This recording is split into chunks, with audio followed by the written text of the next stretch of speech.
They're not all the way down yet. 30 more seconds and you would have been swimming for the boat with that camera. You're just doing what we're told, right?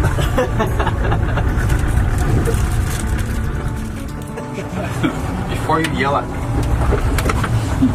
A 3-hour cruise. We need 2 anchors is what we need. I don't understand why it's just... You have another anchor? no. We can start an anchor. I think once you get lined up, it's supposed to be fine. Because the waves will keep going down.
This is Jim Voss from Alaska Boat Rentals. And we are on Polly Creek, across from Deep Creek Launch, about 30 miles across the inlet, in an area famous for razor clams. And I'm going to do a little instructional video here on how to spot these clams and how to dig them. So we've got a couple of clam tells in front of me here. One of them is located right here, which is a very obvious depression in the sand. There's another slight one located right here. And there's a couple of ways to go about it. Some people use shovels, some people use guns. I like to use the shovel. I find like I break, with the technique I like to use, I find like that I break fewer clams this way. And so we're going to see if we can't get both of these clams. And what I like to do, and it really doesn't matter exactly what side you try to dig this on. Some people will tell you that you should be digging on the seaward side and getting them from there. But in this technique, you don't really have to pick a particular side. What we're going to do though is we're going to dig on one side of this clam. This is where his siphon was up in the water when the tide was in, and now that the tide's moved out, as he pulled his siphon back in, he's left this tail in this tail in the sand. So what I'm going to do is I'm going to dig right here, and I'm going to dig down lower than what I think that clam is, which is probably 18 to 24 inches. And then I'm going to go into the side and pick him out. So let's see if we can get this one. Now I'm digging to the side of him, and I scoop out just a little bit over here. And now I see him, so now I'm going to go get him. I got my hands on him. And the fun thing about these is they're pretty fast, and they dig pretty well, and they get a lot of suction with their digger. So I've got him exposed, and I got my fingers around him. You got to be careful because they are sharp. And now I'm just working him out, and I pulled out a really nice sized clam here.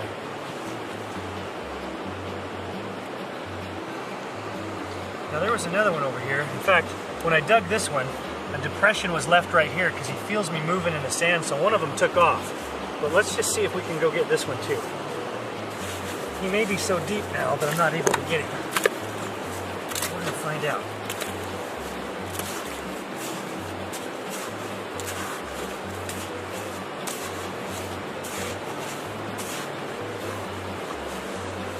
Well, like I mentioned, they're pretty fast, and that one had a head start, so that one's going to get away. It's okay, because there's millions more over here. Alright, so one of the things I want to do here is to show you that we're in a really rich bed of razor clams here, and I thought I'd show you what some of the tells look like. So just in my little 2-foot area here, I'm going to point out probably 5 or 6 clams that I could reach out to just with my shovel if I wanted to, and we're going to try to pan the camera around so you can kind of see them all. A lot of commonality between all these, but there's a little variation to them as well too. So the first clam tell that I'm looking at is right here, and what we're looking for is just anything that's got this kind of circular pattern to it that doesn't look like it would have been created by natural wave action. So there's one right here. This was not completely obvious because it's a little irregular, because it's being embedded in the natural wave motion that was created in the sand bed here. But a really obvious one is this one right here, because it's so perfectly circular that that's just out of place. But as I look around a little further, I have this one and I have this one. As we come over, there's another one right here. Another very, very obvious one because it's such a perfectly circular pattern.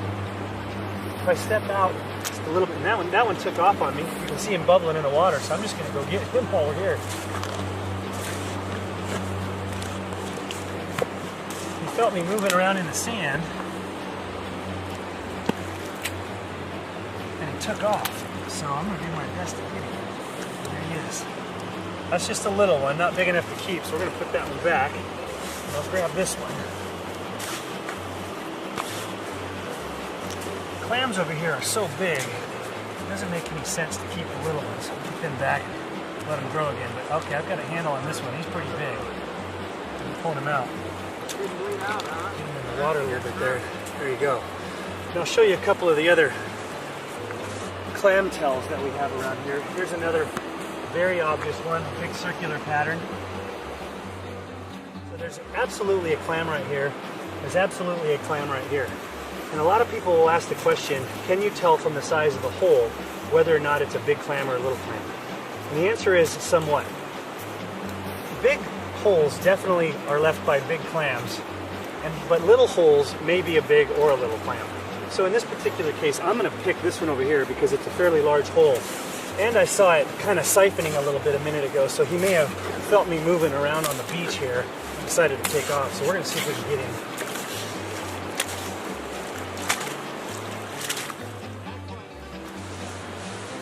Oh yeah, look at this one. Oh, I got you. I got you. You're lean and you're mean. And you're not too far in between, I'll bet, either, are you? Alright, so we've got a razor clam tail right there. And we're going to pick either the left or right side. It doesn't really matter for the technique I'm going to use here. And I'm going to make sure that this blade is straight up and down rather than going at it. And I'm going to move back about 8 inches from that hole and about 8 inches towards... Oh, he's leaving on me, so I'm going to go get him. I saw him evacuate the hole because he felt me moving around up here. So now I got to go get him. Yeah, there he is. And he's a big one too. Very good size. There you go. So he was sitting in the hole over here like this. Where his tongue, where the siphon was up into the water when it was in, and when the water left, he pulled his siphon back down in. And I dug over here so that I don't risk breaking his shell. And after I dig down a little bit, and I believe that I'm deeper than the clam is, I can go in from the side and grab him, because the shells are pretty delicate and they break both. You can break them both with the shovel blade, or if you squeeze them too tightly, you can break them too. So by digging away from them a bit and then going into the side to pick them out, you do a much better job of not breaking the shell. Hi, I'm Kevin Chavira and I work with Alaska Boat Rentals. So what I'm hoping I can do today is help you learn how to dig for clams. This is my first time and I've already learned they're pretty sharp. So what we're going to do is just dig on the side of this hole right here, this little crater. Just muscle them out. There's one. Alright, so let me take a minute and show you the age of these clams, how to tell the age of these. So these Polly Creek clams are very mature, and one of the reasons for that is across the inlet here at Polly Creek where we're at, the only way to get here is by plane or by boat. So there's a handful of boats out here today. Occasionally you'll see some tail dragger planes land up there on the beach when the tide goes out and they clam. So because the only way to get here is either by boat or by plane, and there's no roadways in here, there's very little pressure put on these clams, so they grow to pretty mature, you know, because there's just not a lot of pressure on them. So I'll show you to count these things, and you count them like you do a tree. Each ring on this thing constitutes 1 year growth. So if I go find the rings on this one, try to hold it still for you here, I can see the first ring for year 1, 2, 3, 4, 5, and 6. So this clam is 6 years old, and they reach maturity between 7 and 8 years. Sorry, little guy. Ah, why did you sit like that? He's sitting sideways and so I crushed him.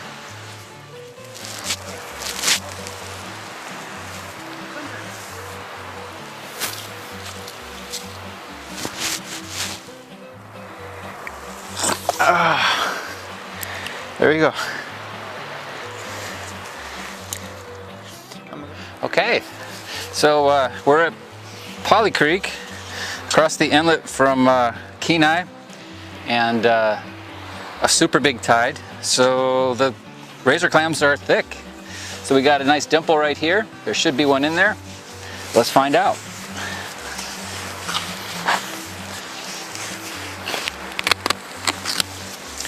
Well, looky there. I found a nice butter clam.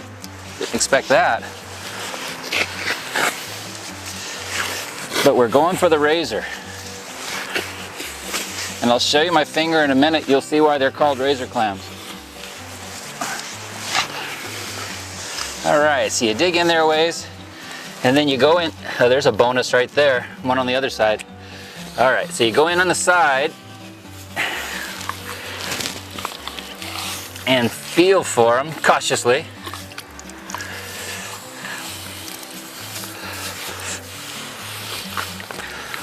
Uh-oh, where'd he go?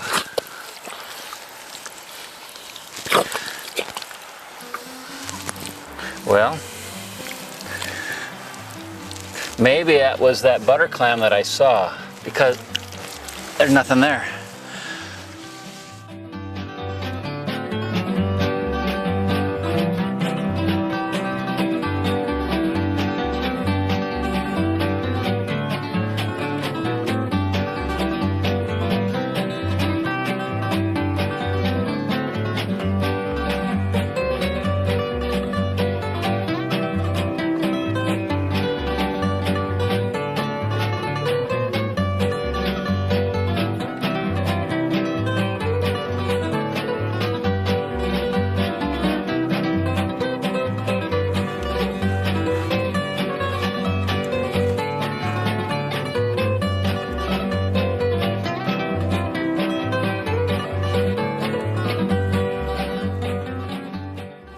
Clam digging on Polly Creek, but there's all kinds of life over here, including this gorgeous sand crab.